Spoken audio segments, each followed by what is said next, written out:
to episode 6 of the People's History of Ideas podcast. This episode, we're going to take a break from our series on the historical background to the emergence of Maoism in China to jump all the way to the late 20th century in Peru. Eventually, I expect the podcast will make its way here more organically as we tell the story of Maoism and its globalization. But I wanted to take a time out from our current series in order to review a book which was recently published on the Shining Path, otherwise known as Sendero Luminoso in Spanish. This book, titled The Shining Path, Love, Madness, and Revolution in the Andes by Orin, Starn, and Miguel Serna, is the first scholarly book aimed at a popular audience aiming to provide a narrative history of the Shining Path from its origins through the decline of the organization following the capture of its leader, Abimael Guzman. It's important to note that even though the organization has gone into decline since the capture of Guzman in 1992, and even more so after the capture of Oscar Ramirez, better known as Comrade Feliciano, in 1999, the organization does still exist in Peru. That said, one can't really compare the Shining Path of the early 1990s with what exists today. Okay, to give a quick summary of the Civil War in Peru for readers who might not be familiar with the events, the Shining Path, which is one of several parties claiming the name of the Communist Party of Peru, and that's why it's just easier to call them by the more informal name Shining Path, is a Maoist party that launched a guerrilla war in Peru in 1980. They started off with very small actions, but quickly grew into a formidable force in the highlands around Ayacucho. From about the mid-1980s until 1992, when the leader of the group, Chairman Gonzalo, whose real name was Abimael Guzman, was captured, the group mounted a serious challenge to the authority of the state, but it quickly diminished in strength and influence after that. Today, some remnant guerrillas hold out in remote parts of the country, and some sort of remnant political structure still exists more or less countrywide. I know that when I visited Lima, like when I was doing research for my book on Latin American Maoism, Trans-Pacific Revolutionaries, which came out a few years ago, it's always been pretty easy to find literature and political activists sympathetic to the Shining Path. So, the book we're reviewing, The Shining Path, Love, Madness, and Revolution in the Andes, covers a fairly standard time frame, one I think that no specialist would have an issue with. And the authors take a pretty readable approach, well suited to the broad audience that the book is aimed at. They use a storytelling technique that's fairly engaging, following a few key characters from Peru during these years who intersect with the Shining Path story in important ways. Although because none of the characters are Shining Path members, none are really at the center of the story. This is despite the fact that the authors conducted a series of interviews with Elena Iparraguirre, one of Sendero's top leaders, as well as with Osman Morote, another top leader, and are the first researchers who I know of who've had access to the captured Shining Path archive, which has been kept in reserve from researchers because it's being used in the trials which are still being held against Shining Path leaders. The reason for the lack of a viewpoint character from the Shining Path is pretty easy to figure out. Typically, readers will identify with viewpoint characters in fiction and in popular nonfiction, and the authors are very upfront about their strong bias not only against the Shining Path, but against Marxism in general. It's a repeated theme in the book, and it's at the root of my two main criticisms of this book, which are what I'm going to focus on in this review here. The author's open antagonism toward Marxism not only detracts from the book in serious ways, but it presumably is at the root of a failure to really deal with the Shining Path's ideology in a serious way. The authors alternate between treating the ideology as absurd or defeated on the world stage and thus not meriting serious exploration, or, as indicated by the subtitle, as a form of madness or insanity.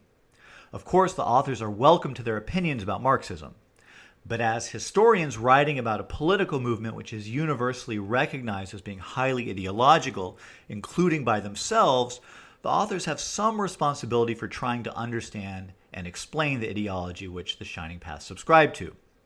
I certainly think that it is possible for non-Marxist and even anti-Marxist writers to do that, and the fact that the authors don't is lazy and irresponsible in regard to both their readers and their subject matter. This leads the book to, on the one hand, leave the reader misinformed about the actual thought processes and issues which led the Shining Path as an organization to do what it did, certainly including many things that will seem strange to most people and to be major mistakes of revolutionary strategy to many others. And on the other hand, it leaves us with yet another book which seems to see its main social role as not so much informing the public about historical events, but about policing the limits of acceptable forms that dissent might take against a global capitalist system in which 16,000 children die daily from hunger and starvation, to take just one of many horrifying statistics that can be laid at the feet of the system that the book's authors feel the need to ideologically defend against the legacy of a defeated guerrilla movement. So let's talk first about the ways in which the book constantly polices against any inclination a reader might have to sympathize with a group that, after all, set out with the goal of eliminating the brutal poverty that so many people in Peru still suffer from. The most frequent way the book does this is by sprinkling ad hominem attacks on Marxism and Marxists throughout the text. Often, so little thought goes into these ad hominem denunciations of the book's subjects that the authors contradict things that they have just said, which reveal at least some sort of humanity or living application of ideas on the part of Shining Path members. For example, there's one point where the authors describe how Augusta Latorre, who went by the nom de guerre Nora, was in Huanta, her hometown near to Ayacucho and more or less in the epicenter of the revolution, in 1982. It describes how she made sure that her childhood friend's boyfriend, who was a policeman, was kept from being targeted by the Shining Path. Then, in the very next line, they say that Latorre was, quote, always the rigid revolutionary, end quote. This is on page 142. The authors constantly do this seemingly reflexive thing, where every time they use the words revolutionary or Marxist, they throw in an adjective like rigid, dogmatic, or mad. They're particularly fond of the alliterative mad Marxist. Here's another example of the sort of statements that the authors pepper the book with, and which I think captures a lot, both for its venom and its inaccuracy. On page 268, the authors give us this gem, quote, their moth-eaten Maoist orthodoxy had blinded the senderistas to rural complexities, end quote. Okay, so that statement tells you a lot about the tone of the book. But let's actually take apart that statement. First of all, the phrase moth-eaten Maoist orthodoxy is an interesting one. The term moth-eaten would imply that Maoism was old and stale in the 1980s. Yet Maoism was certainly a much newer ideology than the competing ideological systems. Maoism really only came into being in the wake of China's split with the Soviet Union, and particularly during the Cultural Revolution in 1966 to 1976. So why don't we talk about the moth-eaten liberal capitalism, which was a couple hundred years older and was Maoism's chief ideological competitor in Peru during the war? In fact, the so-called orthodoxy of any particular version of Maoism, including that espoused by the Shining Path, was something that was contested at the time by the different Maoist parties around the world. So really, if the Shining Path did have difficulty with rural complexities, we can't really blame a non-existent Maoist orthodoxy, especially since Mao himself was particularly skillful at recognizing rural complexities and politically mobilizing diverse rural populations, as is well known. But let's take this a step further. If Sendero was faithful to a Maoist orthodoxy, maybe that just means they tried to do what Mao himself did. One of the main focuses of the book is on a village, Huaychao, which opposed the Shining Path. Here's how Sendero initially tried to win support in Huaychao. They sent a detachment of 8 guerrilla fighters led by a 17-year-old woman. This is a common way in which guerrilla fighters made contacts, did political propaganda, and sought support in mountain villages. The senderistas went in, had a meeting with the villagers, and explained their political goals. By and large, these were not particularly complicated sorts of explanations. They'd be along the lines of, the evil government is keeping you poor, we're here to end exploitation, that sort of thing. The senderistas were trying to set up alternative authority, communist authority structures in the countryside, and so they told the Huaychaínos that the party, remember the Shining Path refers to itself as the Peruvian Communist Party, would appoint a people's committee to run the village. The White Chinos replied that they already had their own authority structure in which a bunch of old village men were essentially the village government. Then the White Chinos killed the Senderistas with only one escaping. Now, let's look at this as an example of so-called Maoist orthodoxy. Although the Chinese Communist Party championed women's rights, it typically did not try to win the allegiance of villages where it was operating by immediately going in and having a young woman undermine patriarchal authority structures. Rather, although there was a real variety in the Chinese experience depending on time and place, the standard way in which the Chinese Communist Party appealed to villages for allegiance was based on some form of land reform, either based on lowering rents or on redistributing land, depending again on the particular local forms of land tenure and whether the main enemy at the time was the Japanese or the Chinese Nationalist Party, the Kuomintang. It's actually quite striking just how radical and radically different from what happened in China what the Shining Path did here. Historically, despite the great gains made for women during the Chinese Revolution, I think a lot of people today would say that the Chinese Communist Party never went far enough in challenging patriarchy as a system, both in Chinese society and in the party itself. There was a prominent communist writer named Ding Ling who made that case and who was punished for making that case. If anything, one could say that the Shining Path represented on some level a radical feminist praxis compared to the Chinese Party. Now, that didn't turn out well for the Shining Path in the case of White Chow, and that points to a very difficult to resolve tactical question in this case. To what degree should the Shining Path have tried to accommodate patriarchal prejudices and pre-existing patriarchal community structures in order to win the White Chinos over to support the revolution? Certainly, what ended up happening, where almost all the initial squad of Senderistas were killed, and then the Shining Path ended up taking a collective vengeance on the community of White Chow by killing many community members over the next few years, was awful. As backward as the patriarchal authorities of White Chow were, they were precisely the oppressed people that Sendero was trying to and needed to win over to the revolution. As difficult as it might have been in practice, this was a situation that Mao would have called a quote, contradiction among the people, unquote. Even after the initial incident where the village had killed the Senderista squad members. Mishandling this situation and others like it ended up proving devastating for the Shining Path. But getting back to the sentence which we're deconstructing here, we can see that dismissing Shining Path strategies as moth-eaten Maoist orthodoxy actually blinds us to very interesting and novel things that the Shining Path was actually doing by sending young women squad leaders into villages to undermine local patriarchal authority. And they certainly weren't doing this because they were blind to rural complexities, as the second half of the sentence we're deconstructing goes. The Shining Path conducted detailed surveys of rural conditions and had very detailed knowledge of rural life. This can be seen in a lot of the theses that future Shining Path members wrote while students at the university in Ayacucho, and one Shining Path leader, Antonio Diaz Martinez, had a long experience working in land reform and had published a book with a detailed survey of different Ayacuchan communities. And of course, most Shining Path members had roots in these sorts of communities, so they knew what they were doing. But also the authors ignore evidence that the Shining Path did indeed try to learn from its experience in Ayacucho. If one looks at Sendero's experience in Puno and the Huallaga Valley, for example, one can see that major efforts were made to avoid creating the sharp and unfavorable polarization that was eventually created in Ayacucho. The authors make out that, failing in Ayacucho, the Shining Path strategy shifted to hoping to take over Lima in an insurrection. While that might make for a more manageable narrative, it leaves out a whole range of things happening around the country and gives a very incomplete picture of how the Shining Path did in fact try to learn how to better handle rural complexities.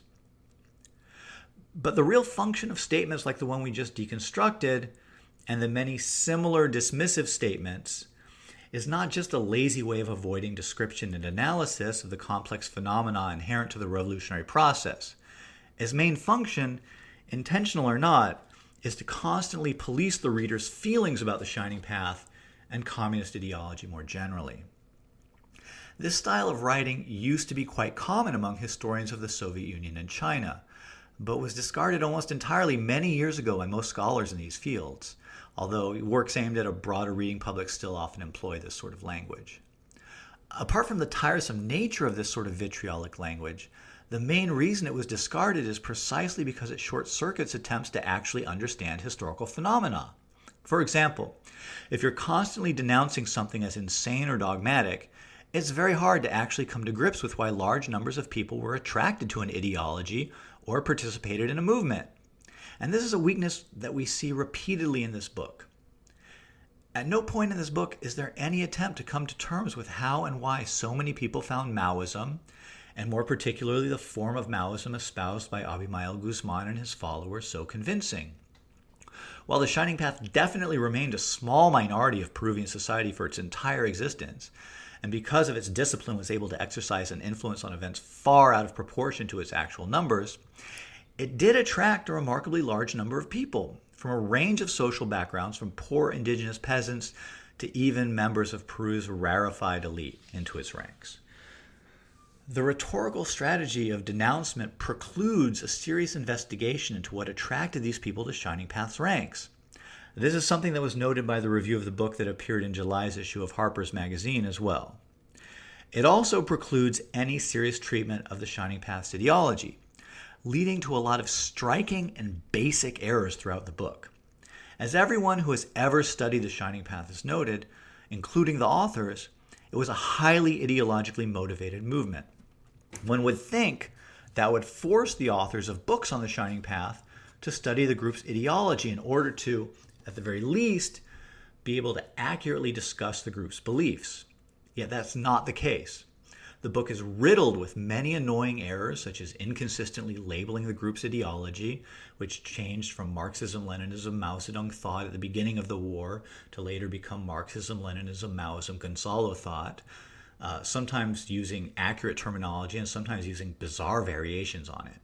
Also, the authors seem totally unaware of the English language conventions for much terminology which they translate from Spanish, rendering standing committee as permanent committee, for example. Another indication of their lack of familiarity with the relevant comparative literature on communist movements in general. But much more importantly, it leads them to ignore what the Shining Path actually said about why it did the things it did. For example, an important point about the Shining Path was that after 1976, it considered socialism to have been overthrown in both China and that a capitalist restoration occurred in the Soviet Union much earlier. The authors on pages 30 to 31 explain the Shining Path's opposition to both the Soviet Union and China in these terms. Quote, "In the eyes of the Shining Path, the two great communist powers had betrayed the masses by parlaying with the United States and compromising their commitment to revolutionary ideals." End quote. However, this is really inaccurate. It's actually noteworthy that the Shining Path did not at all negatively comment on the Chinese rapprochement with the United States, which began under Mao's leadership. It also did not denounce the Soviet Union for parlaying with the United States at all.